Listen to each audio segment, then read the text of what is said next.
Aam Aadmi party ਦੇ ਲੋਕਾਂ ਨੇ ਜਿਸ ਤਰੀਕੇ ਨਾਲ ਲੁੱਟਮਾਰ ਕੀਤੀ ਸੀ, ਪੰਕਜ ਪੱਪੂ ਨੇ ਵੀ ਟਰਾਲੀਆਂ ਦਾ ਸਮਾਨ ਜਿਹੜਾ ਇਹਦੇ ਉੱਥੋਂ ਮਿਲ ਗਿਆ ਤੇ ਉਹਦੇ ਖਿਲਾਫ ਕੱਲ ਕਿਸਾਨਾਂ ਨੇ ਇੱਕ ਧਰਨੇ ਦਾ ਐਲਾਨ ਕੀਤਾ ਸੀਗਾ ਬਈ ਇਹਦੀ ਗ੍ਰਿਫਤਾਰੀ ਕੀਤੀ ਜਾਵੇ। ਤੇ ਇਸ ਮਸਲੇ ਦੇ ਵਿੱਚ ਜਦੋਂ ਧਰਨਾ ਲੱਗਿਆ ਹੋਇਆ ਸੀ, ਜਿਹੜਾ ਟੈਂਟ ਸੀ ਉਹਦੇ ਵਿੱਚ ਆ ਕੇ ਡੀਐਸਪੀ ਮਨਦੀਪ ਕੌਰ ਚੀਮਾ ਨੇ ਆਪਦੀ ਗੱਡੀ ਫਸਾਤੀ। ਉਸ ਤੋਂ ਬਾਅਦ ਵਿੱਚ ਉੱਥੇ ਉਹਨੇ ਰੌਲਾ ਪਾ ਲਿਆ ਵੀ ਮੇਰੇ ਵਾਲਾਂ ਨੂੰ ਮੇਰੇ ਜੂੜਾ ਮੈਨੂੰ ਕੇਸਾਂ ਤੋਂ ਫੜ ਲਿਆ ਜੀ, ਮੈਨੂੰ ਤਾਂ ਇਹ ਕਾਹਦੇ ਕਿਸਾਨ ਨੇ, ਇਹ ਮੇਰੇ ਭਰਾਵਾਂ ਵਰਗੇ ਆ। ਹੁਣ ਜੇ ਕਿਸਾਨ ਜਦੋਂ ਆਪਾਂ ਦੇਖਦੇ ਆ ਸਾਡੇ ਹੀ ਆਪਦੇ ਪਰਿਵਾਰਾਂ ਚੋਂ ਨੇ, ਤੇ ਉਹ ਜਿਹੜੀ ਇੱਕ ਡੀਐਸਪੀ ਆ ਮਨਦੀਪ ਕੌਰ ਜਿਹਦੇ ਵਰਦੀ ਪਾਈ ਹੋਈ ਆ, ਉਹਦੇ ਨਾਲ ਇਦਾਂ ਕਿਵੇਂ ਹੋ ਸਕਦਾ? ਹਾਂ, ਇਹ ਗੱਲ ਜ਼ਰੂਰ ਆ ਕਿ ਤਲਖੀ ਹੋਈ ਆ, ਪਰ ਇਹ ਸਾਰਾ ਕੁਝ ਜਿਵੇਂ ਬੀਬੀ ਮਨਦੀਪ ਕੌਰ ਬਿਆਨ ਕਰ ਰਹੀ ਸੀ ਉਹ ਬਿਲਕੁਲ ਹੀ ਗਲਤ, ਝੂਠਾ ਸੀ। ਪਹਿਲੀ ਗੱਲ ਤਾਂ ਇਹ ਆ ਕਿ ਇਹ ਧਰਨੇ ਦੀ ਵਜ੍ਹਾ ਸੀਗੀ ਕਿ ਆਮ ਆਦਮੀ ਪਾਰਟੀ ਜਿਨ੍ਹਾਂ ਦੀ ਇਸ ਮੌਕੇ ਸਰਕਾਰ ਆ, ਉਹਨਾਂ ਦੇ ਆਗੂ ਟਰਾਲੀਆਂ ਚੋਰੀ ਕਰਨ ਦੇ ਦੋਸ਼ ਵਿੱਚ ਬੇਨਕਾਬ ਹੋਣ ਤੋਂ ਬਾਅਦ ਵੀ ਉਹਨਾਂ ਤੇ ਪਰਚਾ ਜਾਂ ਉਹਨਾਂ ਦੀ ਗ੍ਰਿਫਤਾਰੀ। ਇਸ ਮੰਗ ਲਈ ਜੇਕਰ ਕਿਸਾਨ ਲੋਕ ਉੱਥੇ ਜੁੜਦੇ ਆ, ਧਰਨਾ ਦਿੰਦੇ ਆ, ਤਾਂ ਬੀਬੀ ਕਹਿੰਦੀ ਆ, ਬਾਰ-ਬਾਰ ਕਹਿੰਦੀ ਆ ਕਿ ਮੇਰਾ ਤਾਂ ਇੱਥੋਂ ਦੀ ਸਿਰਫ ਲੰਘਣ ਦਾ ਪ੍ਰੋਗਰਾਮ ਸੀ, ਮੈਂ ਤਾਂ ਅੱਗੇ ਜਾਣਾ ਸੀ, ਕਿਤੇ ਬੜਾ ਜ਼ਰੂਰੀ ਕੰਮ ਸੀ, ਮੇਰੇ ਨਾਲ ਇਹਨਾਂ ਨੇ ਆਹ ਕੀ। ਕਮਾਲ ਦੀ ਗੱਲ ਆ। ਫਿਰ ਉਹਦੀ ਗੱਡੀ ਉਸ ਟੈਂਟ ਤੱਕ ਹੇਠਾਂ ਕਿਵੇਂ ਪਹੁੰਚ ਗਈ ਜਿੱਥੇ ਧਰਨੇ ਦਾ ਕੇਂਦਰ ਵਾਲਾ ਹਿੱਸਾ। ਕੋਈ ਵੀ ਧਰਨਾ ਦੇਣ ਵਾਲੇ ਜਿਹੜੇ ਹੁੰਦੇ ਆ ਲੋਕ, ਉਹ ਸ਼ਾਂਤਮਈ ਬੈਠ ਕੇ ਆਪਦਾ ਮਸਲਾ ਹੱਲ ਕਰਾਉਣ ਗਏ ਹੁੰਦੇ ਆ, ਨਾ ਕਿ ਇਹੋ ਜਿਹਾ ਮਾਹੌਲ ਬਣਾਉਣ ਗਏ ਹੁੰਦੇ ਆ ਕਿ ਲੋਕ ਸਾਨੂੰ ਨਾਲੇ ਤੋਏ ਕਰਨ ਤੇ ਨਾਲੇ ਸਾਨੂੰ ਪੁਲਿਸ ਕੁੱਟੇ ਤੇ ਨਾਲੇ ਸਾਡੇ ਜਦੋਂ ਪੈਣ ਤੇ ਲੋਕ ਕਹਿਣ ਇਹਨਾਂ ਨਾਲ ਇਹੀ ਹੋਣਾ ਚਾਹੀਦਾ ਜਦੋਂ ਇਹ ਬੇਕਾਨੂੰਨੀ ਕਰਦੇ। ਸਰਕਾਰ ਤੇ ਪੁਲਿਸ ਦੋਨੇ ਇਸ ਮਾਮਲੇ ਤੇ ਇਕਜੁੱਟ ਨੇ। ਆਮ ਆਦਮੀ ਪਾਰਟੀ ਦੀ ਸਰਕਾਰ ਤੇ ਨਾਭੇ ਦੀ ਪੁਲਿਸ, ਉਹਨਾਂ ਨੇ ਮਿਥ ਲਿਆ ਵੀ ਉੱਥੇ ਆਪਾਂ ਕੋਈ ਇਹੋ ਜਿਹੀ ਹਾਲਾਤ ਬਣਾਓ ਕਿ ਕਟਾਪਾ ਚਾੜਨਾ ਸੌਖਾ ਹੋ ਜੇ, ਜਿਹੜੇ ਇਹ ਚਾਂਵਲੇ ਫਿਰਦੇ ਆ ਵੀ ਟਰਾਲੀ ਚੋਰਾਂ ਤੇ ਮੁਕੱਦਮਾ ਦਰਜ ਕਰਕੇ ਗ੍ਰਿਫਤਾਰ ਕਰੋ। ਉਹਨੂੰ ਇਹ ਜ਼ਿੰਮੇਵਾਰੀ ਦਿੱਤੀ ਗਈ ਲੱਗਦੀ ਆ ਕਿ ਤੂੰ ਉੱਥੇ ਕੁੱਤ ਕਲੇਸ਼ ਕਰਨਾ, ਮਾਹੌਲ ਬਣਾਉਣਾ, ਜਿਸ ਤੋਂ ਬਾਅਦ ਚ ਅਸੀਂ ਫਿਰ ਬਾਕੀ ਆਪੇ ਕੰਮ ਸਾਂਭ ਲਾਂਗੇ। ਤੇ ਬੜਾ ਸਾਨੂੰ ਤਾਂ ਸੀਗਾ ਵੀ ਅਸੀਂ ਸਿੱਖਾਂ ਦੇ ਬੱਚਿਆਂ ਦੀ ਮਦਦ ਕਰਦੇ ਆ, ਜਦੋਂ ਕੋਈ ਸਾਡੇ ਕੋਲੇ ਲੋੜਵੰਦ ਆ ਕੇ ਕੋਈ ਗੱਲ ਕਹਿੰਦਾ, ਤੇ ਇਹ ਉਹੀ ਮਨਦੀਪ ਕੌਰ ਐਥਲੀਟ ਜਿਹੜੀ 15-20 ਸਾਲ ਸਾਡੇ ਕੋਲ ਪਹਿਲਾਂ ਆਈ ਸੀ ਤੇ ਇਹਦੀ ਅਸੀਂ ਬਾਹ ਫੜੀ ਸੀ, ਝੋਲੀ ਭਰੀ ਸੀ ਵੀ ਚੱਲ ਸਿੱਖ ਬੱਚੀ ਆ, ਤੇ ਅੱਜ ਪੁਲਿਸ ਦੀ ਵਰਦੀ ਪਾ ਕੇ ਬਣੀ ਕੀ ਫਿਰਦੀ। ਹੁਣ ਇਹ ਗੱਲ ਕੱਲੀ ਮਨਦੀਪ ਕੌਰ ਦੀ ਨਹੀਂ ਹੈ, ਜਿੰਨੇ ਵੀ ਸਿੱਖਾਂ ਦੇ ਕੁੜੀਆਂ ਮੁੰਡੇ ਸਾਡੇ ਆਲੇ ਦੁਆਲੇ ਰਿਸ਼ਤੇਦਾਰਾਂ ਦੇ ਵਿੱਚ ਬੜੇ ਨੇ, ਉਹ ਜਦੋਂ ਕੋਈ ਤਰੱਕੀ ਕਰਦਾ, ਜਿਹਨੂੰ ਉਹ ਸਮਝਦੇ ਆ ਵੀ ਲੈ ਬਈ ਹੁਣ ਆ ਫਲਾਨਾ ਪੁਲਿਸ 'ਚ ਹੋ ਗਿਆ, ਫਲਾਨਾ ਆਹ ਟੈਸਟ ਪਾਸ ਕਰ ਗਿਆ, ਉਹ ਜਦੋਂ ਦੱਸਦੇ ਆ ਸਾਨੂੰ ਉਦੋਂ ਮਨ 'ਚ ਇਹੀ ਆਉਂਦਾ ਹੁੰਦਾ ਵੀ ਲੈ ਲੂਣ ਦੀ ਖੱਡ ਵਿੱਚ ਡਿੱਗ ਕੇ ਲੂਣ ਬਣੂ।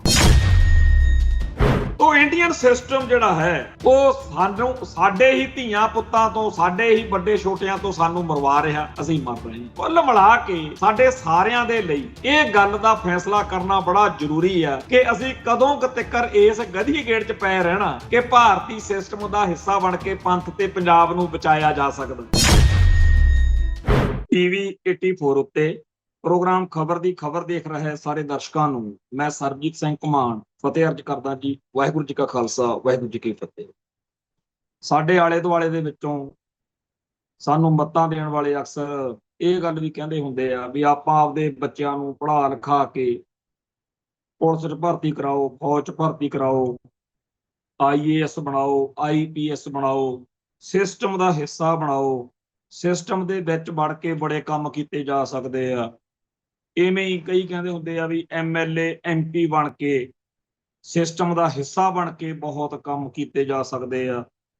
ਇਸ ਤਰੀਕੇ ਦੀਆਂ ਗੱਲਾਂ ਬਾਤਾਂ ਕਰਨ ਵਾਲੇ ਜਿੰਨਾ ਕੁ ਉਹਨਾਂ ਦੀ ਸੋਚ ਦਾ ਦਾਇਰਾ ਉਹਦੇ ਹਿਸਾਬ ਨਾਲ ਤਾਂ ਸੱਚ ਹੀ ਕਹਿ ਰਹੇ ਹੁੰਦੇ ਆ, ਪਰ ਸਾਡਾ ਇਸ ਮਸਲੇ ਤੇ ਸਿੱਧੀ ਜੀ ਸੋਚ ਹੈ ਕਿ ਲੂਣ ਦੀ ਖੱਡ ਵਿੱਚ ਡਿੱਗ ਕੇ ਸਾਰੇ ਲੂਣ ਬਣ ਜਾਂਦੇ। ਅੱਜ ਇੱਕ ਇਹੋ ਜਿਹੀ ਗੱਲ ਜਿਹੜੀ ਆ ਉਹ ਚਰਚਾ 'ਚ ਆ। ਇੱਕ ਬੱਚੀ ਆ, ਸਿੱਖ ਕੌਮ ਦੀ ਆ, ਤੇ ਉਹਨੇ ਮਨਦੀਪ ਕੌਰ ਉਹਦਾ ਨਾਂ ਦੱਸਿਆ ਜਾਂਦਾ, ਤੇ ਉਹਨੇ ਪਿਛਲੇ ਸਮੇਂ ਦੇ ਵਿੱਚ ਕੈਨੇਡਾ ਗੇੜਾ ਮਾਰਿਆ ਸੀ, ਤੇ ਉੱਥੇ ਕੈਨੇਡਾ ਦੇ ਵਿੱਚ ਮਨਦੀਪ ਕੌਰ ਚੀਮਾ ਨੇ 15 ਸਾਲ ਪਹਿਲਾਂ ਸਰੀ ਦੇ ਗੁਰਦੁਆਰੇ ਵਿੱਚ ਸੰਗਤ ਨੂੰ ਬੇਨਤੀ ਕੀਤੀ ਕਿ ਮੈਂ ਗਰੀਬ ਪਰਿਵਾਰ ਦੀ ਹਾਂ, ਮੈਂ ਐਥਲੀਟ ਹਾਂ, ਪੈਸੇ ਹੈ ਨਹੀਂ, ਤੇ ਸਾਡੀ ਕੌਮ ਤਾਂ ਗੈਰ ਸਿੱਖ ਲੋਕਾਂ ਦੇ ਲਈ ਵੀ ਦਿਲ ਦਰਿਆ, ਇੱਥੇ ਤਾਂ ਆਪਦੀ ਕੌਮ ਦੀ ਕੁੜੀ ਸੀ। ਸੋ ਸਾਡੇ ਪਿਆਰੇ ਵੀਰ ਗੁਰਪ੍ਰੀਤ ਸਿੰਘ ਸਹੋਤਾ ਨੇ ਚੜ੍ਹਦੀ ਕਲਾ ਜਿਹੜਾ ਅਖਬਾਰ ਆ ਉਹਦੇ ਚ ਉਹਦੀ ਕਹਾਣੀ ਵੀ ਸਾਰੀ ਬਿਆਨ ਕੀਤੀ। ਕੁੱਲ ਮਿਲਾ ਕੇ ਜਿਹੜਾ ਸਰੀ ਦਾ ਗੁਰਦੁਆਰਾ ਕੈਨੇਡਾ ਚ ਦਸ਼ਮੇਸ਼ ਦਰਬਾਰ, ਉੱਥੇ ਉਹਨੂੰ 5-6 ਲੱਖ ਰੁਪਈਆ ਸੰਗਤ ਨੇ ਇਕੱਠਾ ਕਰਕੇ ਦਿੱਤਾ ਕਿ ਚੱਲ ਬੱਚੇ ਆਪਦਾ ਭਵਿੱਖ ਜਿਹੜਾ ਹੈਗਾ ਉਹ ਸਵਾਰ ਲੈ। ਨਗਰ ਕੀਰਤਨ ਚ ਉਹਨੂੰ ਸਨਮਾਨਿਤ ਵੀ ਕੀਤਾ ਗਿਆ ਵੀ ਚਲੋ ਸਾਡੀ ਇੱਕ ਬੱਚੀ ਆ, ਤਰੱਕੀ ਕਰੂਗੀ ਜ਼ਿੰਦਗੀ ਚ। ਆਖਰ ਉਹ ਲੜਕੀ ਹੁਣ ਡੀਐਸਪੀ ਬਣ ਚੁੱਕੀ ਆ, ਮਨਦੀਪ ਕੌਰ ਚੀਮਾ। ਕੱਲ ਉਸ ਮਨਦੀਪ ਕੌਰ ਚੀਮਾ ਡੀਐਸਪੀ ਨੇ ਜੋ ਰੰਗ ਦਿਖਾਏ ਆ, ਉਹ ਸਾਰਿਆਂ ਨੂੰ ਬੜੇ ਨਿਰਾਸ਼ ਕਰਨ ਵਾਲੀ ਗੱਲ ਲੱਗੀ।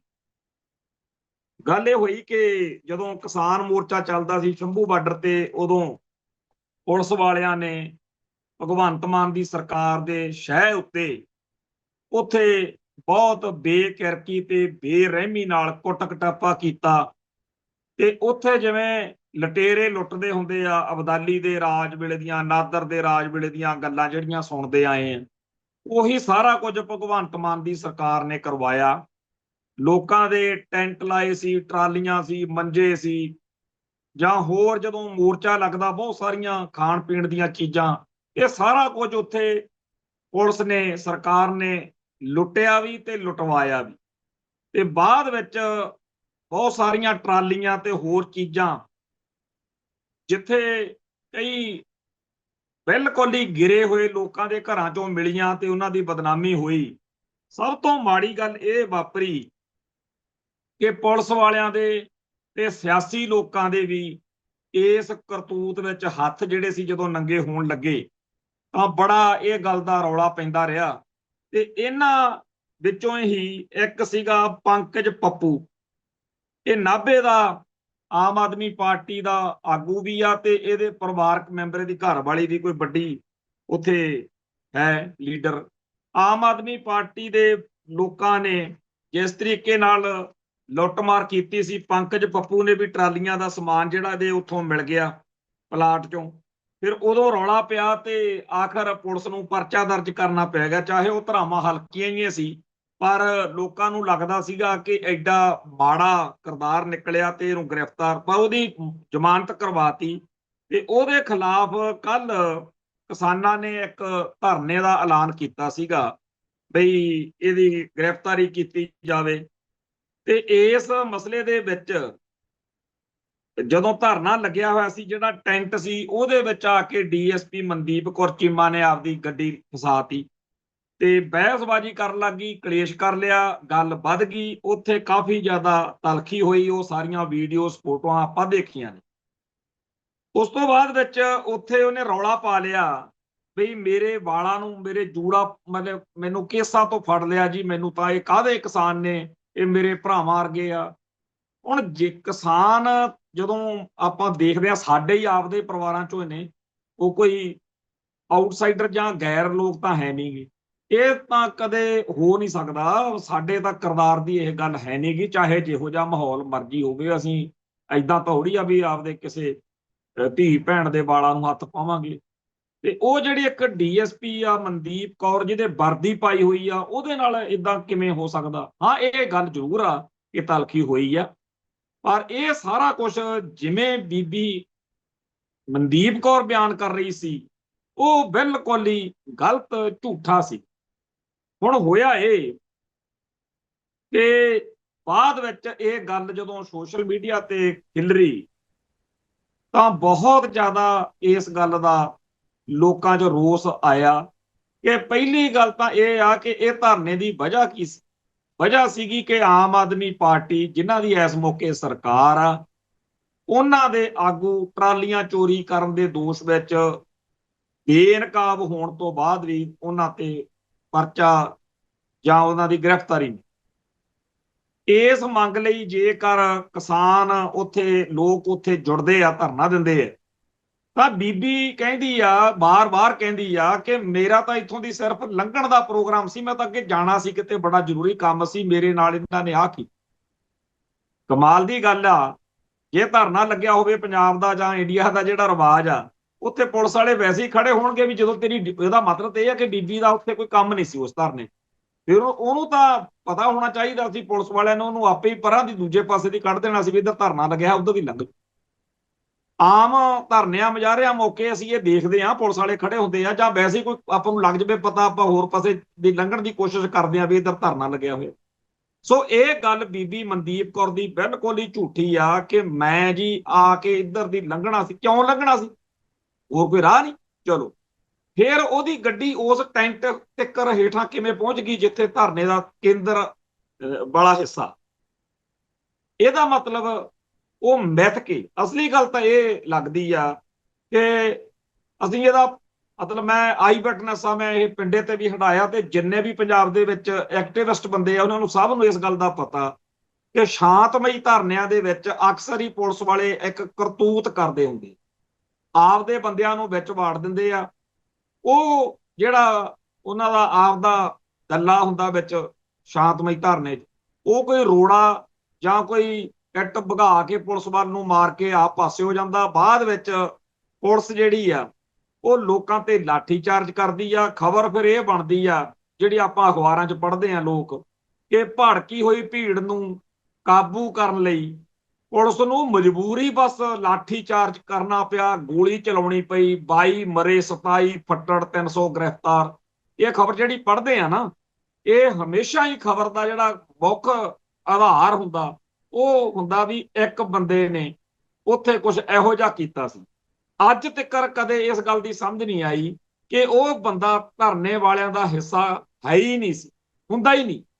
ਕੋਈ ਵੀ ਧਰਨਾ ਦੇਣ ਵਾਲੇ ਜਿਹੜੇ ਹੁੰਦੇ ਆ ਲੋਕ, ਉਹ ਸ਼ਾਂਤਮਈ ਬੈਠ ਕੇ ਆਪਦਾ ਮਸਲਾ ਹੱਲ ਕਰਾਉਣ ਗਏ ਹੁੰਦੇ ਆ, ਨਾ ਕਿ ਇਹੋ ਜਿਹਾ ਮਾਹੌਲ ਬਣਾਉਣ ਗਏ ਹੁੰਦੇ ਆ ਕਿ ਲੋਕ ਸਾਨੂੰ ਨਾਲੇ ਤੋਏ ਕਰਨ ਤੇ ਨਾਲੇ ਸਾਨੂੰ ਪੁਲਿਸ ਕੁੱਟੇ ਤੇ ਨਾਲੇ ਸਾਡੇ ਜਦੋਂ ਪੈਣ ਤੇ ਲੋਕ ਕਹਿਣ ਇਹਨਾਂ ਨਾਲ ਇਹੀ ਹੋਣਾ ਚਾਹੀਦਾ ਜਦੋਂ ਇਹ ਬੇਕਾਨੂੰਨੀ ਕਰਦੇ।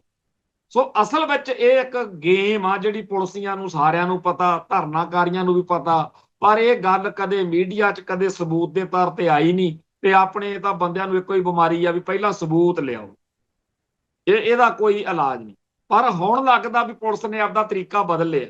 ਐਤਕੀ ਮਨਦੀਪ ਕੌਰ ਡੀਐਸਪੀ, ਮਤਲਬ ਉਹਨਾਂ ਨੇ ਸੋਚਿਆ ਕਿ ਕੁਝ ਇਹੋ ਜਿਹਾ ਕੀਤਾ ਜਾਵੇ ਜਿਹਦੇ ਨਾਲ ਇਹ ਜਿਹੜਾ ਧਰਨਾ, ਕਿਉਂਕਿ ਸਰਕਾਰ ਤੇ ਪੁਲਿਸ ਦੋਨੇ ਇਸ ਮਾਮਲੇ ਤੇ ਇਕਜੁੱਟ ਨੇ, ਆਮ ਆਦਮੀ ਪਾਰਟੀ ਦੀ ਸਰਕਾਰ ਤੇ ਨਾਭੇ ਦੀ ਪੁਲਿਸ, ਉਹਨਾਂ ਨੇ ਮਿਥ ਲਿਆ ਵੀ ਉੱਥੇ ਆਪਾਂ ਕੋਈ ਇਹੋ ਜਿਹੀ ਹਾਲਾਤ ਬਣਾਓ ਕਿ ਕਟਾਪਾ ਚਾੜਨਾ ਸੌਖਾ ਹੋ ਜੇ, ਜਿਹੜੇ ਇਹ ਚਾਂਭਲੇ ਫਿਰਦੇ ਆ ਵੀ ਟਰਾਲੀ ਚੋਰਾਂ ਤੇ ਮੁਕੱਦਮਾ ਦਰਜ ਕਰਕੇ ਗ੍ਰਿਫਤਾਰ ਕਰੋ। ਉਸ ਮਾਹੌਲ ਦੇ ਵਿੱਚ ਉੱਥੇ ਮਨਦੀਪ ਕੌਰ ਚੀਮਾ ਦੀ ਡਿਊਟੀ ਲਾਈ ਗਈ। ਉਹਨੂੰ ਇਹ ਜ਼ਿੰਮੇਵਾਰੀ ਦਿੱਤੀ ਗਈ ਲੱਗਦੀ ਆ ਕਿ ਤੂੰ ਉੱਥੇ ਕੁੱਤ ਕਲੇਸ਼ ਕਰਨਾ, ਮਾਹੌਲ ਬਣਾਉਣਾ, ਜਿਸ ਤੋਂ ਬਾਅਦ ਚ ਅਸੀਂ ਫਿਰ ਬਾਕੀ ਆਪੇ ਇਸ ਕੰਮ ਸਾਂਭ ਲਾਂਗੇ। ਸਾਰੀ ਜਿਹੜੀ ਕਹਾਣੀ ਆ ਪੁਲਿਸ ਦੀ ਸਕ੍ਰਿਪਟ ਅਨੁਸਾਰ ਚੱਲੀ। ਡੀਐਸਪੀ ਬੀਬੀ ਆਪਦੇ ਮੁਲਾਜ਼ਮਾਂ ਦੇ ਨਾਲ ਉੱਥੇ ਪਹੁੰਚੀ ਵੀ, ਨਜਾਇਜ਼ ਬਿਲਕੁਲ ਬੇਲੋੜਾ ਕਲੇਸ਼ ਵੀ ਛੇੜ ਲਿਆ।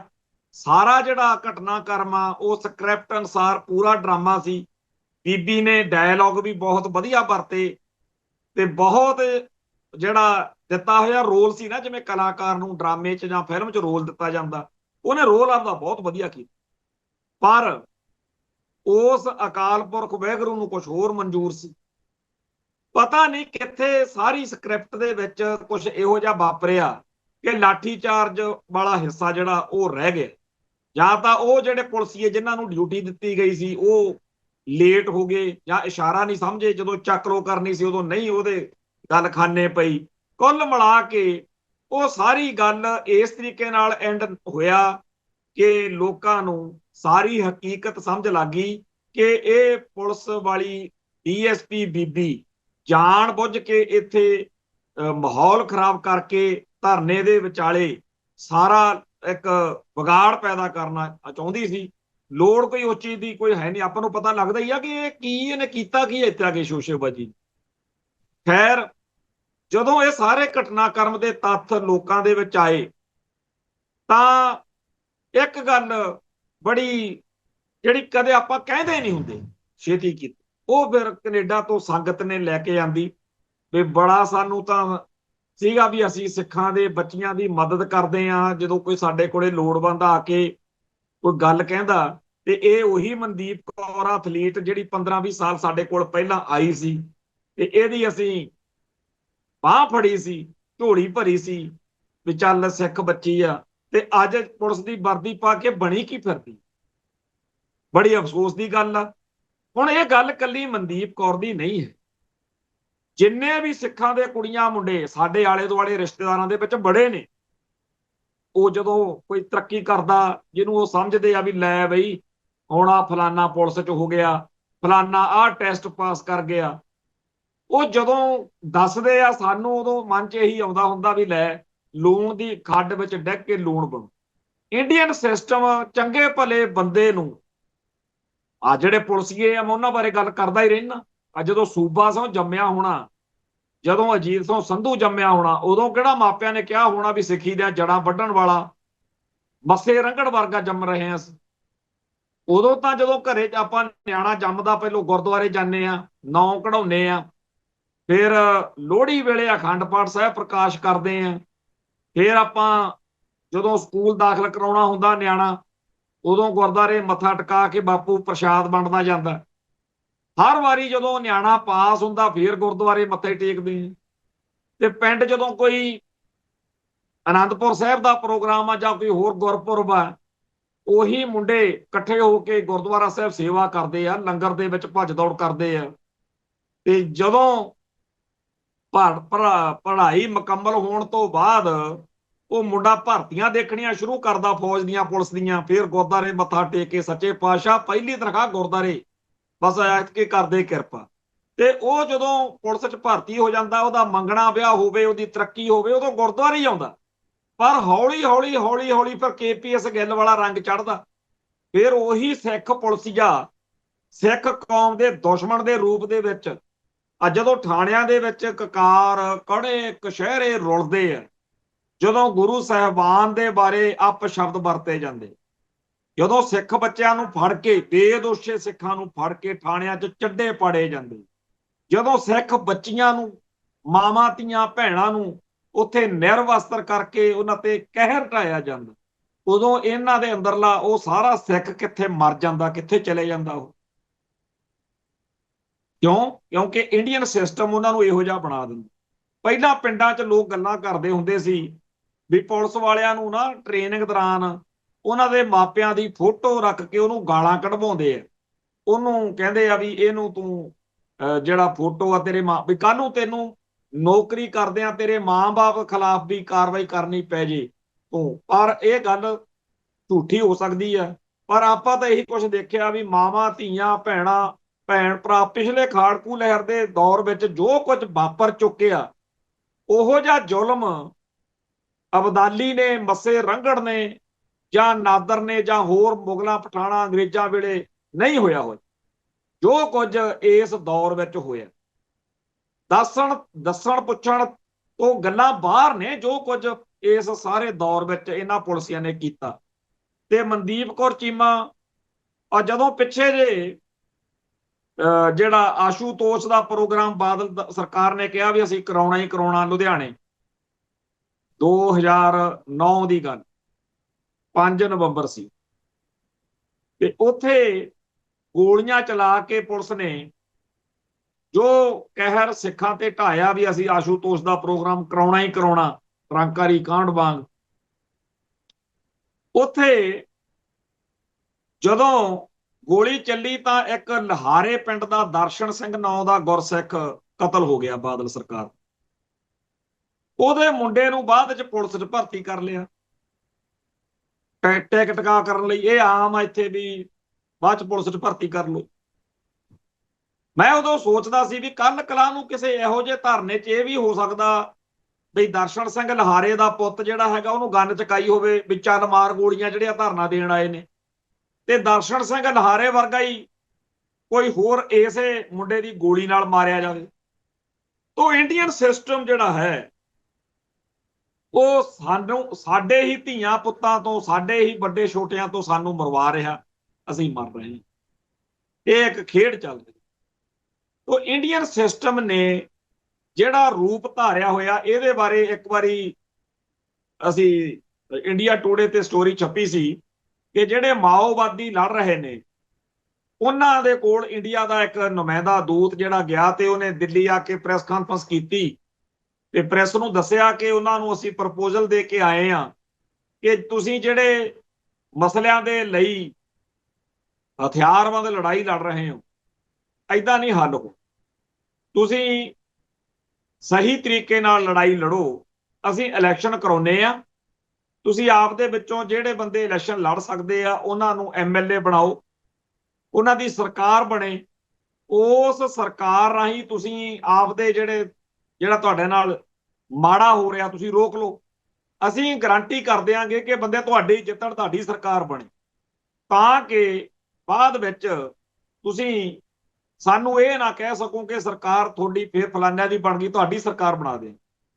ਤੇ ਜਿਹੜੀ ਉਹ ਸਰਕਾਰ ਚੁਣੀ ਹੋਊਗੀ ਉਹਦੇ ਨਾਲ ਅਸੀਂ ਦਿੱਲੀ ਤੋਂ ਪੂਰੀ ਸਪੋਰਟ ਕਰਾਂਗੇ, ਜੋ ਅਸੀਂ ਮਦਦ ਵੀ ਕਰਾਂਗੇ ਤੁਹਾਡੀ, ਪਰ ਤੁਹਾਡੀ ਸਰਕਾਰ ਬਣੂ, ਤੁਹਾਡੇ ਵਿੱਚੋਂ ਸੀਐਮ ਬਣੂ। ਤੇ ਐਦਾਂ ਆਪਾਂ ਕਰ। ਜਦੋਂ ਇਹ ਗੱਲ ਸੁਣੀ ਤਾਂ ਉੱਥੇ ਮੀਡੀਆ ਵਾਲੇ, ਪ੍ਰੈਸ ਵਾਲੇ ਜਾਂ ਹੋਰ ਲੋਕ ਉੱਥੇ ਕਾਫੀ ਇਤਰਾਜ਼ ਕਰਨ ਲੱਗੇ ਕਿ ਉਹਨਾਂ ਨੇ ਫੌਜ ਦੇ ਬੰਦੇ ਮਾਰੇ, ਉਹਨਾਂ ਨੇ ਦੇਸ਼ ਦਾ ਬੜਾ ਨੁਕਸਾਨ ਕੀਤਾ, ਹੁਣ ਉਹ ਉਹਨਾਂ ਵਿੱਚੋਂ ਇੱਥੇ ਵੱਡੀਆਂ ਵੱਡੀਆਂ ਪੋਸਟਾਂ ਤੇ ਐਮਐਲਏ ਐਮਪੀ ਬਣੇ ਫਿਰਨਗੇ, ਵਜ਼ੀਰ ਬਣੇ ਫਿਰਨਗੇ, ਸੀਐਮ ਬਣੇ ਫਿਰਨਗੇ। ਇਹ ਉਹ ਕਾਫੀ ਉੱਥੇ ਰੌਲਾ ਜਿਹਾ ਜਦੋਂ ਪਿਆ ਤਾਂ ਉਹ ਕਹਿਣ ਲੱਗਿਆ, ਜਿਹੜਾ ਇੰਡੀਆ ਦਾ ਦੂਤ ਗਿਆ ਸੀ, ਉਹ ਕਹਿੰਦਾ ਵੀ ਗੱਲ ਸੁਣੋ, ਤੁਸੀਂ ਇੰਨੀ ਕਾਹਨੂੰ ਚੱਕਰ 'ਚ ਪੈਂਦੇ ਹੋ, ਇਹਨਾਂ ਨੂੰ ਸਰਕਾਰ ਬਣ ਕੇ ਬਣਾਉਣ ਤਾਂ ਦਿਓ, 2-2.5 ਸਾਲਾਂ ਦੇ ਵਿੱਚ ਇਹ ਉਹ ਸਾਰੀਆਂ ਕਰਤੂਤਾਂ ਆਪ ਕਰਿਆ ਕਰਨਗੇ ਜਿਨ੍ਹਾਂ ਦਾ ਦੋਸ਼ ਲਾ ਕੇ ਅੱਜ ਇਹ ਕਹਿ ਰਹੇ ਨੇ ਕਿ ਅਸੀਂ ਤਾਂ ਹਥਿਆਰ ਚੱਕੇ। ਮਤਲਬ ਉਹਨੇ ਉਦੋਂ ਹੀ ਕਹਿਤਾ ਵੀ ਇਹ ਲੂਣ ਦੀ ਖੱਡ 'ਚ ਲੂਣ ਬਣਨਗੇ। ਸੋ ਜਿਹੜੇ ਸਾਡੀ ਕੌਮ ਦੇ ਵਿੱਚੋਂ ਵੀ ਬੰਦੇ ਇਹ ਬੁਖਾਰ ਚਾੜੀ ਫਿਰਦੇ ਆ ਕਿ ਆਪਾਂ ਆਪਦੇ ਨਿਆਣਿਆਂ ਨੂੰ ਸਿਸਟਮ ਦਾ ਹਿੱਸਾ ਬਣਾਈਏ, ਹਾਂ ਜੇਕਰ ਤੁਸੀਂ ਕੇਪੀਐਸ ਗਿੱਲ ਬਣਾਉਣਾ ਬਣਾ ਲਓ। ਹੁਣ ਬਾਦਲ ਸਾਹਿਬ ਵੀ ਆਪਣੇ ਪਿੰਡਾਂ 'ਚੋਂ ਆਪਣੇ ਘਰਾਂ 'ਚੋਂ ਹੀ ਜੰਮੇ ਸੀ। 1985 'ਚ ਜਿਹੜੀ ਸਰਜੀਤ ਸਿੰਘ ਬਰਨਾਲੇ ਵਾਲੀ ਸਰਕਾਰ ਆ, ਉਹ ਇੰਡੀਅਨ ਸਟੇਟ ਨੇ ਇਹੀ ਕਹਿ ਕੇ ਵੀ ਠੀਕ ਆ ਜੀ, ਅਸੀਂ ਕਮਜ਼ੋਰ ਕੈਂਡੀਡੇਟ ਖੜੇ ਕਰਾਂਗੇ, ਤੁਸੀਂ ਆਪਦੇ ਤੁਹਾਡੇ ਪੱਖ ਦੀ ਸਰਕਾਰ ਬਣਾ ਦਿੰਦੇ ਆ, ਤੁਸੀਂ ਕਰ ਲਓ ਪੰਜਾਬ ਦਾ ਮਸਲਾ ਹੱਲ, ਤੇ ਉਹਨਾਂ ਨੇ ਬਰਨਾਲੇ ਨੂੰ ਬਣਾਇਆ ਸੀ। ਤੋਂ ਇਸ ਤਰੀਕੇ ਨਾਲ ਦਿੱਲੀ ਵਾਲੇ ਜਿਹੜੇ ਨੇ ਉਹ ਇੱਕ ਖੇਡ ਖੇਡ ਰਹੇ, ਉਹ ਕਹਿੰਦੇ ਆ ਵੀ ਲੋਕਤੰਤਰ ਹੈ, ਸ਼ਾਂਤੀਪੂਰਵਕ ਹੈ, ਫਲਾਨਾ ਹੈ, ਤੇ ਤੁਸੀਂ ਸਿਸਟਮ ਦਾ ਹਿੱਸਾ ਬਣ ਜਾਓ ਤੇ ਤੁਸੀਂ ਜੋ ਮਰਜ਼ੀ ਕਰੀ ਚੱਲੋ। ਇਹ ਜਿਹੜੀ ਚੱਲ ਰਹੀ ਆ ਖੇਡ, ਇਹਨੂੰ ਸਮਝਣ ਤੋਂ ਬਗੈਰ ਆਪਣੀ ਗਤੀ ਨਹੀਂ।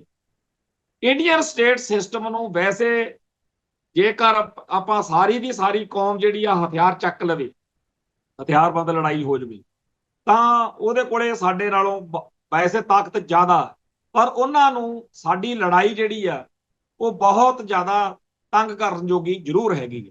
ਇਹ ਐਵੇਂ ਆ ਗੱਲ। ਉਹ ਕਹਿੰਦੇ ਵੀ ਕੋਈ ਪਹਾੜ ਸੀ ਤੇ ਉਹ ਪਹਾੜ ਬੜਾ ਉੱਚਾ ਸੀ ਤੇ ਥੱਲੇ ਕਿਸਾਨ ਦੀ ਪੈਲੀ ਸੀ। ਉਹ ਜਿਹੜੀ ਪੈਲੀ, ਉਹਨੂੰ ਜਦੋਂ ਪਹਾੜ ਦਾ ਫਸਲ ਨੂੰ ਛਾਂ ਪੈ ਜਾ ਕਰੇ ਤਾਂ ਉਹ ਫਸਲ ਮਰ ਜਾ ਕਰੇ, ਤੇ ਜਦੋਂ ਮੀਂਹ ਆਇਆ ਕਰਨ ਉੱਪਰੋਂ ਬੜਾ ਤੇਜ਼ੀ ਨਾਲ ਪਾਣੀ ਆਇਆ ਕਰੇ, ਫਸਲ ਰੁੜ ਜਾ ਕਰੇ। ਸੋ ਹਰ ਹਾਲਤ ਵਿੱਚ ਕਿਸਾਨ ਨੂੰ ਉਹ ਪਹਾੜ ਉਹਦੀ ਫਸਲ ਲਈ ਹਾਨੀਕਾਰਕ ਸੀ। ਉਹ ਕਿਸਾਨ ਦੁਖੀ, ਉਹਦੀ ਘਰਵਾਲੀ, ਉਹਦਾ ਬੱਚਾ ਬੜੇ ਦੁਖੀ ਹੋ। ਤੇ ਅਖੀਰ ਉਹ ਕਹਿੰਦਾ ਹੁਣ ਛੱਡ ਪਹਿਲਾਂ ਫਸਲ ਵਾਲਾ ਕੰਮ। ਅਗਲੇ ਦਿਨ ਇੱਕ ਕਹੀ ਤੇ ਇੱਕ ਟੋਕਰੀ ਲੈ ਕੇ ਉਹ ਕਿਸਾਨ ਭਾਈ ਜਿਹੜਾ ਸੀ, ਉਹ ਪਹਾੜ ਦੇ ਪੈਰਾਂ ਵਾਲੇ ਪਾਸੇ ਉਹਨੇ ਵਾਢਾ ਧਰ ਲਿਆ ਤੇ ਪਹਾੜ ਪਹਿਲਾਂ ਪੱਧਰਾ ਕਰਦਿਆਂ ਫੇਰ ਫਸਲ ਬੀਜਾਂਗੇ। ਤੇ ਉਹ ਜਦੋਂ ਗੱਲ ਨੂੰ ਕਹਿੰਦੇ ਪਹਾੜ ਦੇਵਤੇ ਨੇ, ਸਟੋਰੀ ਬਣਾਉਣ ਵਾਲੇ ਜਿਹੜੇ, ਉਹ ਕਹਿੰਦੇ ਵੀ ਉਹਨੇ ਸਮਝ ਲਿਆ ਨਾ ਵੀ ਇਹ ਤਾਂ ਮੇਰੇ ਲੱਤਾਂ ਨੂੰ ਪੈ ਗਿਆ, ਤਾਂ ਉਹ ਕਹਿੰਦੇ ਹੱਸਿਆ ਵੀ ਐਡਾ ਪਹਾੜ ਆ, ਤੂੰ ਮੇਰਾ ਕੀ ਵਿਗਾੜ ਲੇਗਾ। ਪਰ 11 ਵਜੇ ਨੂੰ ਉਹਦੀ ਜਨਾਨੀ ਵਿਹਲੇ ਹੋ ਕੇ ਘਰ ਦਾ ਕੰਮ ਨਿਬੇੜ ਕੇ ਰੋਟੀ ਪਾਣੀ ਲੈ ਕੇ ਆ ਗਈ, ਪ੍ਰਸ਼ਾਦਾ ਪਾਣੀ ਛੱਕ ਕੇ ਦੋਨੇ ਜਾਣੇ ਫੇਰ ਟੱਕਰ ਪਏ। ਫਿਰ ਸਕੂਲੋਂ ਮੁੰਡਾ ਆ ਗਿਆ, ਉਹ ਵੀ ਲੱਗ ਗਿਆ, ਰੋਜ਼ ਦਾ ਹੀ ਕੰਮ ਫੜ ਲਿਆ। ਹਫ਼ਤੇ ਕੁ ਬਾਅਦ ਕਹਿੰਦੇ ਜਿਹੜਾ ਪਹਾੜ ਸੀ ਉਹ ਕੁਦਰਤ ਦੇਵਤੇ ਦੇ ਸਨਮੁਖ ਪੇਸ਼ ਹੋ ਕੇ ਪਿੱਟਿਆ, ਬਈ ਜੀ ਰੋਜ਼ ਆ ਜਾਂਦੇ ਆ, ਮੇਰਾ ਸਫਾਇਆ ਕਰਨ ਲੱਗਿਆ ਹੋਇਆ ਸਾਰਾ ਟੱਬਰ। ਉਹ ਕਹਿੰਦਾ ਤੂੰ ਐਡਾ ਪਹਾੜ ਆ, ਉਹਨਾਂ ਨੂੰ 2-3 ਸਾਲ ਤਾਂ ਲੱਗ ਹੀ ਜਾਣੇ ਆ, ਕਾਹਤੋਂ ਦੁਖੀ ਹੋਈ ਜਾਂਦੇ।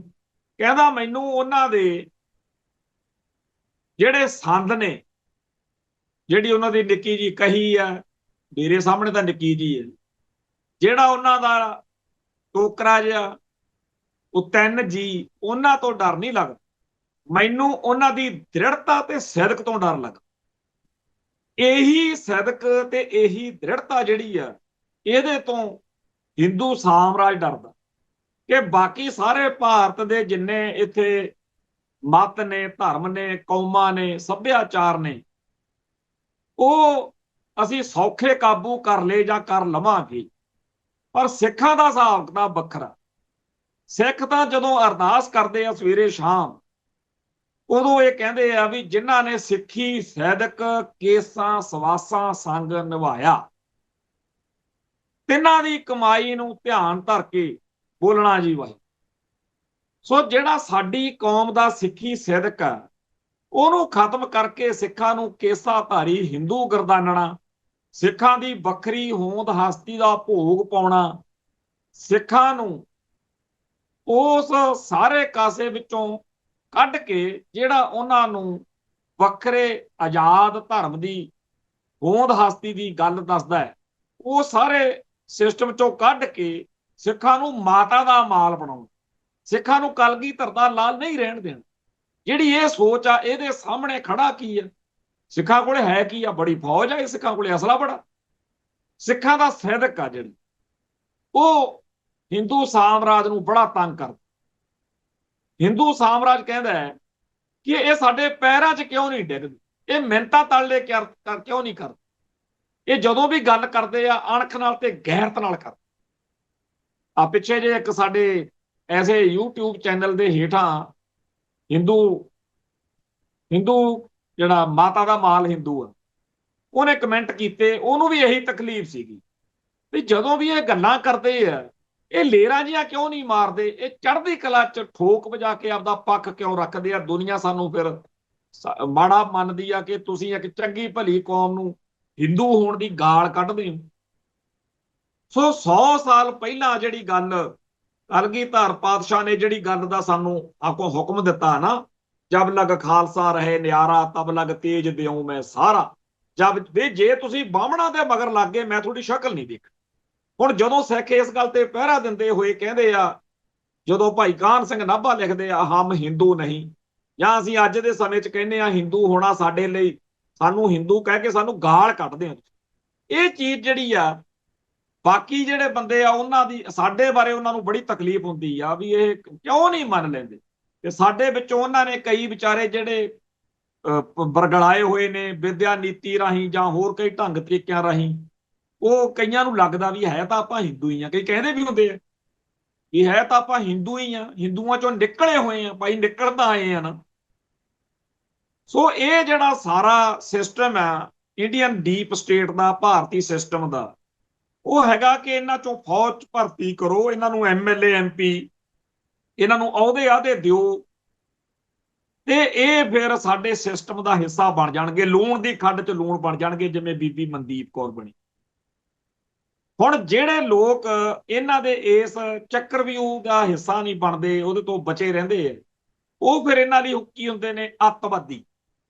ਉਹ ਜੀ ਦੇਸ਼ ਦੀ ਏਕਤਾ ਤੇ ਅਖੰਡਤਾ ਦੇ ਦੁਸ਼ਮਣ, ਟੈਰਰਿਸਟ, ਰੈਡੀਕਲ, ਵੱਖਵਾਦੀ, ਪਾਕਿਸਤਾਨ ਦੇ ਏਜੰਟ, ਅਮਰੀਕਾ ਦੇ ਏਜੰਟ, ਬਹੁਤ ਕੁਝ ਫਿਰ ਉਹਨਾਂ ਨੂੰ ਵਿਚਾਰਿਆਂ ਨੂੰ ਕਹਿੰਦੇ ਆ ਵੀ ਇਹ ਸਾਡੀ ਜਿਹੜੀ ਆ ਈਨ ਨਹੀਂ ਮੰਨ। ਹਾਂ, ਵਧੀਆ ਬੰਦੇ ਨੇ, ਮਤਲਬ ਵਧੀਆ ਬੰਦਾ ਕੌਣ ਆ? ਵਧੀਆ ਸਿੱਖ ਕੌਣ ਆ? ਵਧੀਆ ਸਿੱਖ ਉਹ ਆ ਜਿਹੜਾ ਜਦੋਂ ਸਿੱਖਾਂ ਅਤੇ ਸਿੱਖੀ ਦੇ ਪੰਥ ਅਤੇ ਪੰਜਾਬ ਦੇ ਇਹ ਹਿੰਦੂ ਤਵੀਏ ਕੋਈ ਹਰਕਤ ਕਰਨ, ਉਦੋਂ ਨੀਵੀਂ ਪਾ ਕੇ ਬੈਠਾ ਰਵੇ, ਖਾਮੋਸ਼ ਰਵੇ, ਵਿਰੋਧ ਨਾ ਕਰੇ, ਉਲਟਾ ਹੈੜ ਕਰਕੇ ਕਵੇ ਵੀ ਇਹ ਬਹੁਤ ਵਧੀਆ ਗੱਲ ਕਰ। ਪਰ ਜਿਹੜਾ ਸਿੱਖ ਰਿਐਕਟ ਕਰਦਾ, ਵਿਰੋਧ ਕਰਦਾ, ਪ੍ਰਤੀਕਿਰਿਆ ਕਰਦਾ, ਜਿਹੜਾ ਸਿੱਖ ਕਹਿੰਦਾ ਸ਼ਰਮ ਕਰ, ਅਸੀਂ ਬੈਠੇ ਆ, ਅਸੀਂ ਤੁਹਾਡੀਆਂ ਇੱਜ਼ਤਾਂ ਬਚਾਈਆਂ, ਅਸੀਂ ਤੁਹਾਡੇ ਲਈ, ਜਿਹੜਾ ਇਹ ਕਹਿਣ ਦੀ ਜੁਰਤ ਕਰਦਾ, ਜਿਹੜਾ ਗਲਤ ਨੂੰ ਗਲਤ ਕਹਿਣ ਦੀ ਹਿੰਮਤ ਕਰਦਾ, ਉਹ ਫਿਰ ਕਹਿੰਦੇ ਉਹ ਬਹੁਤ ਮਾੜਾ, ਉਹ ਤਾਂ ਕੱਟੜਪੰਥੀ ਹੈ, ਮੂਲਵਾਦੀ, ਪਤਾ ਨਹੀਂ ਕੀ ਕੀ ਵਿਚਾਰੇ ਨਵੇਂ ਨਾਂ ਜਿਹੜੇ ਆ ਉਹ ਲੱਭ ਕੇ ਲਿਆਉਂਦੇ।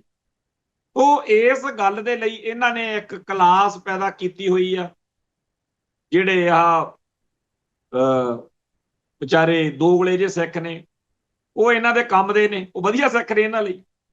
ਖੈਰ, ਜਿਹੜੀਆਂ ਮੁਲਕ ਦੀਆਂ ਆਹ ਖਾਕੀ ਵਰਦੀ ਵਾਲੀਆਂ ਫੋਰਸਸ ਨੇ, ਪਿੱਛੇ ਜੇ ਇੱਕ ਜਿਹੜਾ AGS ਢਿੱਲੋਂ, ਜਿਹਨੇ ਪਿੱਛੇ ਜੇ ਭਕਾਈ ਮਾਰੀ ਸੀ ਕਿ ਆਪਾਂ ਪਾਣੀ, ਜਿਹਨੇ ਕਸ਼ਮੀਰ ਦੇ ਵਿੱਚ ਕਾਫੀ ਜ਼ਿਆਦਾ ਮਾਰ-ਬਰੀਆ ਕੀਤਾ, ਫੌਜ ਦਾ ਰਿਟਾਇਰਡ ਅਫਸਰ, ਉਹ ਕਹਿੰਦਾ ਸੀਗਾ ਜੀ ਅਸੀਂ ਜਿਹੜਾ ਪਾਕਿਸਤਾਨ ਨੂੰ ਜੇ ਰੋੜਨਾ ਹੋਵੇ ਤਾਂ ਪਾਣੀ। ਹੁਣ ਉਹ ਫੌਜ ਦੇ ਵਿੱਚ ਕੀ ਬਣਿਆ, ਕੀ ਹੋਇਆ? ਲੂਣ ਦੀ ਖੱਡ 'ਚ ਡਿੱਗ ਕੇ ਲੂਣ। ਜੇ ਉਹ ਸਿੱਖ ਹੁੰਦਾ, ਉਹਨੇ ਕੀ ਕਹਿਣਾ ਸੀ? ਉਹਨੇ ਕਹਿਣਾ ਨਾ ਨਾ, ਕਿਸੇ ਨੂੰ ਠੀਕ ਆ, ਸਾਡੀ ਪਾਕਿਸਤਾਨ ਨਾਲ ਇੰਡੀਆ ਦੀ ਇੱਕ ਲੜਾਈ ਆ, ਪਰ ਇਹੋ ਜਿਹੀਆਂ ਘਿਨਾਉਣੀਆਂ ਗੱਲਾਂ, ਮਨੁੱਖਤਾ ਦਾ ਘਾਣ। ਫੌਜ ਨਾਲ ਫੌਜ ਲੜਦੀ ਹੁੰਦੀ ਆ, ਦੇਸ਼ ਨਾਲ ਦੇਸ਼ ਲੜਦਾ, ਸਰਕਾਰ ਨਾਲ ਸਰਕਾਰ ਲੜਦੀ ਆ, ਪਰ ਜਿਹੜੇ ਇਨੋਸੈਂਟ ਆਮ ਕਸ਼ਮੀਰੀ ਹੈ। ਹੁਣ ਇੱਕ ਪਾਸੇ ਬਾਬੇ ਨਾਨਕ ਵਾਲਾ, ਉਹ ਚੇਤੇ ਕਰੋ ਜਦੋਂ ਉਹਨਾਂ ਨੇ ਬਾਬਰ ਨੂੰ ਜਾਬਰ ਕਿਹਾ, ਜਦੋਂ ਉਹਨਾਂ ਨੇ ਉਸ ਸ੍ਰਿਸ਼ਟੀ ਦੇ ਕਾਦਰ ਕਰੀਮ ਅਕਾਲ ਪੁਰਖ ਵਾਹਿਗੁਰੂ ਨੂੰ ਵੀ ਕਹਿਤਾ, ਐਂ ਕੀ ਦਰਦ ਨਾ ਆਇਆ? ਤੇ ਇੱਧਰ ਇਹ ਕਹਿੰਦਾ ਮੈਂ ਵੀ ਸਿੱਖ ਹਾਂ, ਤੇ ਭਾਰਤ ਮਾਤਾ ਵਾਲੇ ਵੀ ਕਹਿੰਦੇ ਆ ਇਹ ਸਿੱਖ ਆ ਜਿਹੜਾ ਢਿੱਲੋਂ ਆ। ਇਹ ਸੋਚ ਕੀ ਆ? ਮਨੁੱਖਤਾ ਦਾ ਘਾਣ ਕਰਨ ਦੀ। ਤੇ ਇਵੇਂ ਹੀ ਆ ਪੁਲਿਸ 'ਚ KPS ਗਿੱਲ ਵਰਗੇ, ਮਨਦੀਪ ਕੌਰ ਚੀਮਾ ਵਰਗੇ, ਇਹ ਉਸੇ ਸਿਸਟਮ ਦਾ ਹਿੱਸਾ। ਇਵੇਂ ਹੀ ਕਈ ਜਿਹੜੇ ਤੁਹਾਨੂੰ ਪੋਲੀਟੀਕਲ ਬੰਦੇ ਇਹੋ ਜਿਹੇ ਮਿਲ ਜਾਣਗੇ।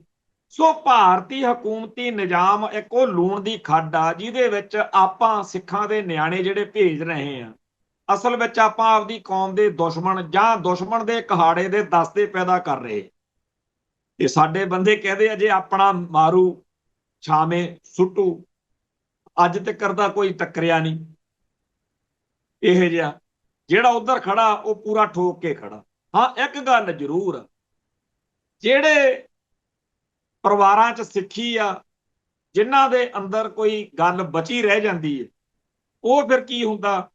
ਜਿਵੇਂ ਸਰਦਾਰ ਕਪੂਰ ਸਿੰਘ ਸੀ, ਜਦੋਂ ਉਹਨੂੰ ਸਮਝ ਲੱਗੀ ਕਿ ਇਹ ਤਾਂ ਜਰਾਇਮ ਪੇਸ਼ਾ ਬਣਾਈ ਫਿਰਦੇ ਆ, ਉਹਨੇ ਇਸ ਗੱਲ ਦੇ ਉੱਤੇ ਸਿੱਖੀ ਨੂੰ ਤਰਜੀਹ ਦਿੱਤੀ, ਪੰਥ ਨੂੰ ਤਰਜੀਹ ਦਿੱਤੀ, ਪੰਥ ਪ੍ਰਮੁੱਖ ਰੱਖੇ।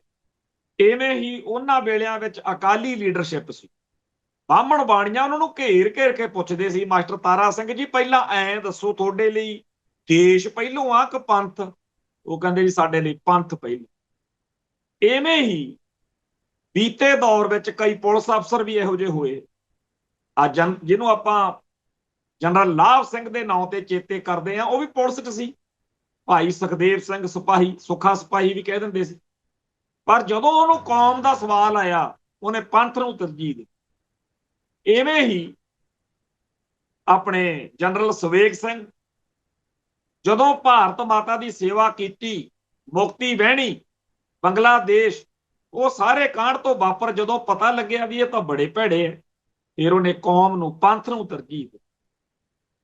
ਆ ਖਾੜਕੂ ਲਹਿਰ ਦੇ ਦਿਨਾਂ 'ਚ ਬਹੁਤ ਸਾਰੇ ਇਹੋ ਜਿਹੇ ਕਾਂਡ ਵਾਪਰੇ, ਆ ਜਿਹੜੀ ਇੰਦਰਾ ਗਾਂਧੀ ਨੂੰ ਨਲਕੇ ਦੇ ਫਿਲਟਰ ਵਰਗੀ ਕੀਤਾ, ਜਾਂ ਗੋਬਿੰਦ ਰਾਮ ਉਡਾਇਆ, ਹਰਚਰਨ ਸੂਰੀ ਤੇ ਰਾਮ ਮੂਰਤੀ, ਦੋ ਬੜੇ ਬੁੱਚੜ ਸੀ, ਕਿਲੇ 'ਚ ਫਲੌਰ ਦੇ ਚੌੜਾਏ ਸੀ।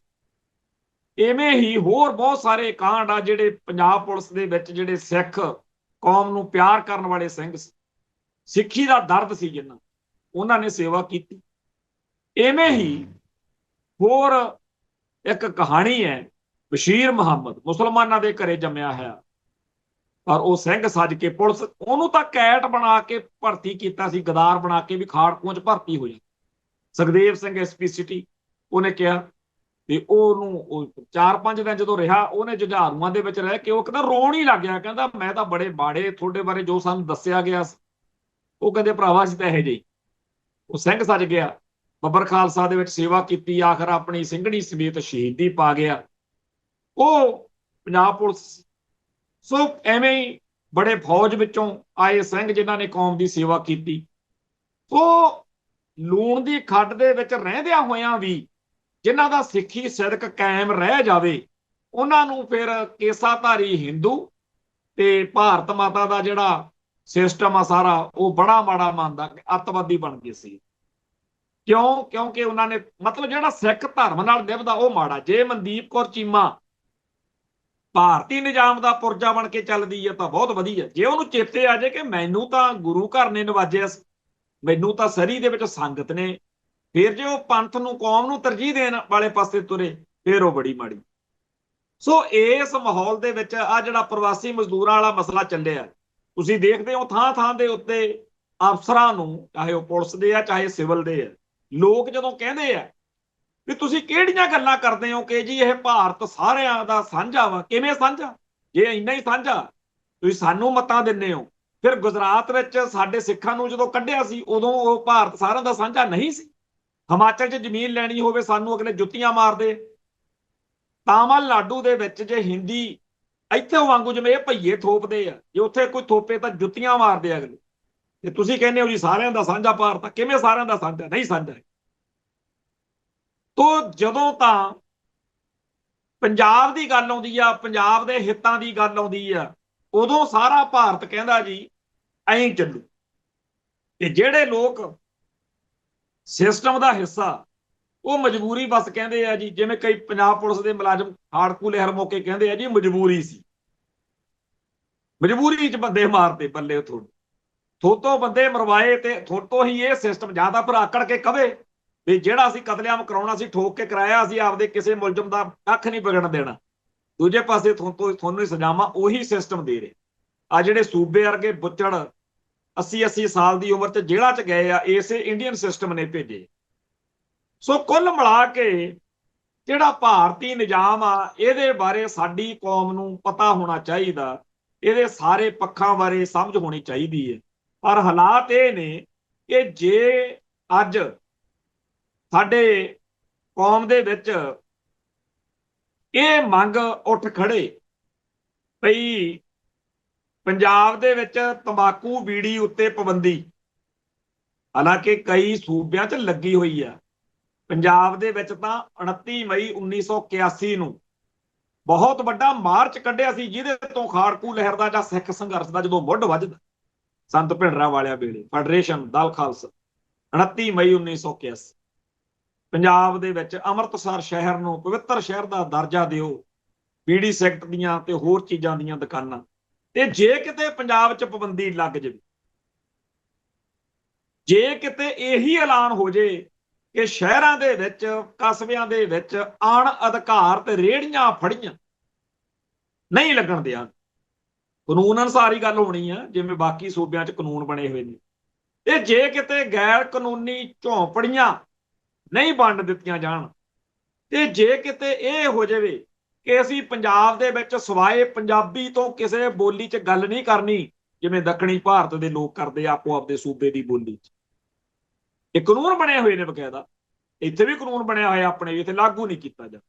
ਤੇ ਜੇ ਕਿਤੇ ਇਹ ਕਾਨੂੰਨ ਨਾਲ ਬਣ ਜਾਵੇ ਬਈ ਅਸੀਂ ਤਾਂ ਪੰਜਾਬੀ ਨੂੰ ਤਰਜੀਹ ਦੇਣੀ ਹੋਈ ਆ ਤੇ ਹਮੇਸ਼ਾ ਪੰਜਾਬੀ ਬੋਲਣ ਵਾਲੇ ਸਾਡੇ ਲੋਕਲ ਸਥਾਨਕ ਲੋਕਾਂ ਤੋਂ ਹੀ ਦੁਕਾਨਦਾਰੀ ਖਰੀਦੋ ਫਰੋਖਤ ਕਰਨੀ, ਇਹ ਜੇ ਗੱਲ ਹੋ ਜੇ ਚਾਹੇ ਇਹ ਕਾਨੂੰਨ ਅਨੁਸਾਰ ਹੋਵੇ, ਤਾਂ ਹੋਣਾ ਪਤਾ ਕੀ ਆ ਜਿਹੜੇ ਕਾਮਰੇਡ ਨੇ ਵਿਚਾਰੇ, ਇਹਨਾਂ ਨੇ ਜਦ ਹੀ ਧਰਨਾ ਲਾ ਦੇਣਾ ਕਿ ਹਾਏ ਇਹਦੇ ਨਾਲ ਤਾਂ ਪੰਜਾਬ ਦੀ ਸਿੱਖਾਂ ਦੀ ਬਹੁਤ ਚੜ੍ਹਤ ਹੋ ਜੂਗੀ, ਲੋਕ ਬਹੁਤ ਸਾਰੀਆਂ ਮਾੜੀਆਂ ਵਹਿਮਤਾਂ ਤੋਂ ਬਚ ਜਾਣਗੇ। ਜਿਹੜਾ ਪੰਜਾਬ ਦੇ ਵਿੱਚ ਹਿੰਦੀ ਹਿੰਦੂ ਹਿੰਦੁਸਤਾਨ ਵਾਲਾ ਇੱਕ ਚੱਲ ਰਿਹਾ ਨਾ ਬੀਜੇਪੀ ਵੱਲੋਂ, ਆਰਐਸਐਸ ਵੱਲੋਂ, ਸਾਰੇ ਮੁਲਕ ਦੇ ਵਿੱਚ ਇਕਸਾਰਤਾ ਲਿਆਉਣ ਵਾਲਾ, ਵੀ ਪੰਜਾਬ ਦਾ ਜਿਹੜਾ ਸਿੱਖੀ ਸਰੂਪ ਆ, ਸਿੱਖ ਸਿਧਾਂਤ ਦਾ ਜਿਹੜਾ ਇੱਥੇ ਪੰਜਾਬ ਜਿਉਂਦਾ ਗੁਰਾਂ ਦੇ ਨਾਂ, ਉਹ ਪ੍ਰੋਜੈਕਟ ਕਹਿੰਦੇ ਜੀ ਜਿਹੜਾ ਖਤਮ ਹੋ ਜੂ, ਕਿਉਂਕਿ ਜਿਹੜੇ ਭਈਏ ਨੇ ਉਹ ਲਿਆਂਦੇ ਹੀ ਇਸ ਗੱਲ ਲਈ ਜਾ ਰਹੇ ਨੇ ਕਿ ਪੰਜਾਬ ਦੇ ਵਿੱਚ ਹੌਲੀ ਹੌਲੀ ਇਹੋ ਜਿਹਾ ਹਾਲਾਤ ਬਣਾਉਣੇ ਆ ਕਿ ਪੰਜਾਬ ਦਾ ਮੁੱਖ ਮੰਤਰੀ ਵੀ ਭਈਆਂ ਚੋਂ ਬਣੇ। ਹਰਿਆਣੇ ਦੇ ਲੋਕ ਕਹਿੰਦੇ ਆ ਕਿ ਇੱਥੇ ਆਉਂਦੇ ਆ ਕੰਮ ਕਰਦੇ ਆ ਪਰ ਵੋਟਾਂ ਪਾਟਾਂ ਨਹੀਂ ਬਣਨ ਦਿੰਦੇ, ਪੰਜਾਬ 'ਚ ਬਣਦੀਆਂ ਨੇ। ਰਾਜ ਠਾਕਰੇ ਜਿਹੜਾ ਬਾਲ ਠਾਕਰੇ ਦਾ ਭਤੀਜਾ ਹੈ, ਉਹਦੀ ਇੰਟਰਵਿਊ ਘੁੰਮ ਰਹੀ ਆ ਸੋਸ਼ਲ ਮੀਡੀਆ ਤੇ, ਸੁਣ ਲਓ ਸਾਰੇ। ਉਹਨੂੰ ਜਦੋਂ ਰਜਤ ਸ਼ਰਮਾ ਪੁੱਛਦਾ ਯੂਪੀ ਬਿਹਾਰ ਵਾਲਿਆਂ ਬਾਰੇ, ਉਹ ਕਹਿੰਦਾ ਦੇਖੋ ਜੀ ਜਦੋਂ ਉਹ ਆਉਂਦੇ ਆ ਪਹਿਲੋਂ ਬੜੇ ਬੀਬੇ ਜੇ ਸਾਊ ਜੇ ਬਣ ਕੇ ਕੰਮ ਕਰਨ ਆਉਂਦੇ ਆ, ਕਰਨ ਕੰਮ ਤੋਂ ਤਾਂ ਕੋਈ ਇਤਰਾਜ਼ ਨਹੀਂ, ਪਰ ਉਹ ਥੋੜੇ ਸਮੇਂ ਬਾਅਦ ਉਸ ਇਲਾਕੇ ਦੇ ਵਿੱਚ ਇੰਨੇ ਜ਼ਿਆਦਾ ਹਾਵੀ ਹੋ ਜਾਂਦੇ ਆ ਕਿ ਜਿਹੜੇ ਇਲੈਕਸ਼ਨਾਂ ਆਉਂਦੀਆਂ ਨੇ, ਇਲੈਕਸ਼ਨਾਂ ਮੌਕੇ ਫਿਰ ਉਹੀ ਜਿੱਤਦੇ ਨੇ। ਸੋ ਇਹੀ ਚੀਜ਼ ਪੰਜਾਬ ਵਿੱਚ ਹੋਣ ਦੇ ਪੂਰੇ ਚਾਂਸ ਨੇ ਜਦੋਂ ਕਰੋੜਾਂ ਦੀ ਗਿਣਤੀ 'ਚੋਂ ਇੱਥੇ ਵੋਟਰ ਬਣ ਜਾਣਗੇ, ਜਦੋਂ ਕਿ ਉਹਨਾਂ ਦਾ ਇਹ ਹੱਕ ਨਹੀਂ ਹੈ। ਜਦੋਂ ਬਾਕੀ ਭਾਰਤ 'ਚ ਨਹੀਂ ਬਣਦੇ, ਇੱਥੇ ਕਾਹਤੋਂ ਬਣਨ? ਪਰ ਜਿਹੜੇ ਪੰਜਾਬ ਦੇ ਦੁਸ਼ਮਣ ਨੇ, ਜਿਹੜੇ ਦੁਸ਼ਮਣ ਦੇ ਕਹਾੜੇ ਦਾ ਦਸਤਾ ਨੇ, ਜਿਹੜੇ ਸਿਸਟਮ ਦਾ ਹਿੱਸਾ ਨੇ, ਉਹਨਾਂ ਦੀਆਂ ਗੱਲਾਂ ਸੁਣੋ। ਉਹਨਾਂ ਨੂੰ ਇਸ ਗੱਲ ਦਾ ਤਾਂ ਜਵਾਬ ਨਹੀਂ ਆਉਂਦਾ ਵੀ ਗੁਜਰਾਤ ਵਿੱਚ, ਹਿਮਾਚਲ 'ਚ, ਉੱਤਰਾਂਚਲ 'ਚ, ਤਾਮਿਲਨਾਡੂ 'ਚ ਜਾਂ ਮਹਾਰਾਸ਼ਟਰ ਵਿੱਚ ਜਿਹੜੇ ਕਾਨੂੰਨ ਨੇ ਭਾਈ ਇੱਥੇ ਕਾਹਤੋਂ ਨਹੀਂ। ਇਹ ਕਾਨੂੰਨ ਬਣਾਉਣੇ ਕਿਹਨੇ ਸੀ? ਇਹ ਬਣਾਉਣੇ ਸੀ ਇੱਥੇ ਅਕਾਲੀ ਦਲ ਨੇ, ਕਿਉਂਕਿ ਕਾਂਗਰਸ ਤੇ ਬੀਜੇਪੀ ਵਾਲਿਆਂ ਨੇ ਤਾਂ ਇਸ ਪਾਸੇ ਤੁਰਨਾ ਨਹੀਂ ਸੀ। ਸੋ ਪੰਜਾਬ ਦੀ ਧਰਤੀ ਉੱਤੇ ਭਾਰਤੀ ਸਿਸਟਮ ਜਿਹੜਾ ਉਹ ਦਿਨੋਂ ਦਿਨ ਛੜੱਪੇ ਮਾਰ-ਮਾਰ ਕੇ ਅੱਗੇ ਵਧਣੇ ਚਾਹੁੰਦਾ, ਤੇ ਸਾਡੇ ਗਦਾਰ ਜਿਹੜੇ ਸਿਸਟਮ ਦਾ ਹਿੱਸਾ ਬਣੇ ਲੋਕ ਨੇ, ਉਹ ਇਹ ਸਾਰੀ ਗੱਲ ਨੂੰ ਅੱਗੇ ਤੋਰ ਰਹੇ ਨੇ। ਕੁੱਲ ਮਿਲਾ ਕੇ ਸਾਡੇ ਸਾਰਿਆਂ ਦੇ ਲਈ ਇਹ ਗੱਲ ਦਾ ਫੈਸਲਾ ਕਰਨਾ ਬੜਾ ਜ਼ਰੂਰੀ ਆ ਕਿ ਅਸੀਂ ਕਦੋਂ ਤੱਕ ਇਸ ਗਧੀ ਗੇੜ 'ਚ ਪੈ ਰਹਿਣਾ ਕਿ ਭਾਰਤੀ ਸਿਸਟਮ ਦਾ ਹਿੱਸਾ ਬਣ ਕੇ ਪੰਥ ਤੇ ਪੰਜਾਬ ਨੂੰ ਬਚਾਇਆ ਜਾ ਸਕਦਾ। ਪਹਿਲਾਂ ਤਾਂ ਇਹ ਸੋਚੋ, ਹਰੇਕ ਸਿੱਖ ਸੋਚੇ ਕਿ ਗੁਰੂ ਨਾਨਕ ਪਾਤਸ਼ਾਹ ਨੇ ਜੋ ਸਿਧਾਂਤ ਬਖਸ਼ਿਆ ਸੀ, ਜੋ ਇੱਕ ਮਨੁੱਖ ਦੀ ਘਾੜਤ ਕੜੀ ਸੀ, ਜੇ ਆ ਸਾਰਾ ਕੁਝ ਜਿਵੇਂ ਚੱਲ ਰਿਹਾ, ਜੇ ਅਸੀਂ ਚੱਲਦਾ ਰਵੇ, ਕੋਈ ਅਟਕਾਰ ਨਾ ਆਵੇ, ਤਾਂ ਕਿੰਨੀਆਂ ਕੁ ਸਦੀਆਂ ਤੱਕ ਸਿੱਖੀ ਅਤੇ ਸਿੱਖ ਜਿਹੜੇ ਆ ਉਹ ਬਚੇ ਰਹਿ ਸਕਦੇ। ਜਿਸ ਤਰੀਕੇ ਨਾਲ ਖੋਰਾ ਲੱਗ ਰਿਹਾ ਹੁਣ, ਇਹ ਨਾ ਫੁਕਰੀ ਮਾਰੀਏ ਜਿਹੜੇ ਆ ਕਹਿੰਦੇ ਆ ਉਹ ਫਿਕਰ ਨਾ ਕਰੋ ਜੀ, ਗੁਰੂਆਂ ਦੀ ਸਾਜੀ ਨਵਾਜੀ ਸਿੱਖੀ। ਇਹ ਗੱਲਾਂ ਸੁਣਨ ਨੂੰ, ਕਹਿਣ ਨੂੰ ਵਧੀਆ ਨੇ। ਅਸੀਂ ਦੇਖੇ ਆ ਬੜੇ ਇੱਥੇ ਕਹਿੰਦੇ ਕਹਾਉਂਦੇ ਜਿਨ੍ਹਾਂ ਨੂੰ ਬਾਣੀ ਬੜੀ ਕੰਠ ਹੈ, ਬੜੇ ਮਾਹਿਰ ਨੇ ਇਤਿਹਾਸ ਦੇ, ਕੇਸਾਧਾਰੀ ਹਿੰਦੂ ਬਣੇ ਫਿਰਦੇ। ਸੋ ਇਸ ਮਾਹੌਲ ਦੇ ਵਿੱਚ ਸਾਡੇ ਸਾਰਿਆਂ ਦੇ ਸਾਹਮਣੇ ਸਵਾਲ ਆ ਕਿ ਇੰਡੀਅਨ ਸਿਸਟਮ ਜਿਹੜਾ ਸਾਡੀ ਵੱਖਰੀ ਆਜ਼ਾਦ ਵਿਲੱਖਣ ਹੋਂਦ ਹਸਤੀ ਦਾ ਭੋਗ ਪਾਉਣ ਤੇ ਤੁਲਿਆ ਹੋਇਆ, ਉਹਦਾ ਹਿੱਸਾ ਕਿੰਨਾ ਕੁ ਟਾਈਮ ਅਸੀਂ ਬਣੇ ਰਹਿਣਾ, ਕਿੰਨਾ ਕੁ ਟਾਈਮ ਉਹਦੇ ਵਿੱਚ ਭਰੋਸਾ ਕਰੀ ਰੱਖਣਾ। ਕੱਲ ਨੂੰ ਆਪਾਂ ਸਾਡੇ ਇਸ ਖਿੱਤੇ ਵਿੱਚ ਕਿਵੇਂ ਓਵਰਗਰਾਊਂਡ ਸੰਘਰਸ਼ਾਂ ਨੂੰ ਤਰਜੀਹ ਦੇ ਕੇ ਅੰਡਰਗਰਾਊਂਡ ਮੂਵਮੈਂਟਸ ਨੂੰ ਖਤਮ ਕਰਕੇ ਲੋਕਾਂ ਨੂੰ ਸਦੀਵੀ ਤੌਰ ਤੇ ਗੁਲਾਮ ਬਣਾਉਣ ਦਾ ਜਿਹੜਾ ਏਜੰਡਾ ਉਹ ਲਾਗੂ ਕੀਤਾ ਜਾਂਦਾ, ਇਹਦੇ ਤੇ ਕੱਲ ਨੂੰ ਚਰਚਾ ਕਰਾਂਗੇ। ਅੱਜ ਇੱਥੇ ਸਮਾਪਤੀ ਕਰਦੇ ਆ ਜੀ। ਨਾਨਕ ਨਾਮ ਚੜ੍ਹਦੀ ਕਲਾ, ਤੇਰੇ ਭਾਣੇ ਸਰਬੱਤ ਦਾ ਭਲਾ। ਵਾਹਿਗੁਰੂ ਜੀ ਕਾ ਖਾਲਸਾ, ਵਾਹਿਗੁਰੂ ਜੀ ਕੀ